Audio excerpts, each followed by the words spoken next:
جو ایک نابینا صحابی آئے تھے، انہوں نے کہا یا رسول اللہ میرے لیے دعا کریں اللہ تعالیٰ مجھے نظر دے دے.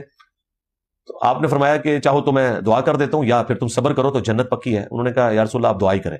ان کا جنت تو مل ہی جانی ہے، دنیا میں تو یہ میری تکلیف دور ہو. تو آپ نے پھر اسے فرمایا کہ وضو کرو اور 2 نفل پڑھو، اور پھر آپ نے اس کو اپنے سامنے بٹھایا اور دعا سکھائی کہ دعا کرو کہ اے اللہ میں تیرے نبی کے وسیلے سے تیری طرف متوجہ ہوتا ہوں، اور یا رسول اللہ میں آپ کے وسیلے سے اللہ کی طرف متوجہ ہوتا ہوں. دیکھیں دونوں صورتوں میں دعا کس سے ہو رہی ہے؟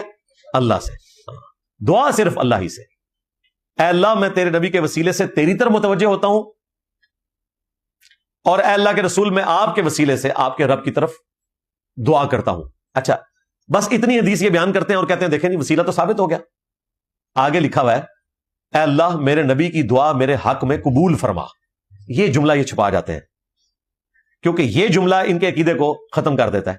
یہ وہی چیز ہے جو حضرت عمر نے کی تھی کہ اللہ پہلے تیرے نبی سے ہم دعا کروایا کرتے تھے، اور اس صحابی نے نبی اسلام کی دعا اپنے حق میں قبولیت کی دعا رسول اللہ سے کروائی.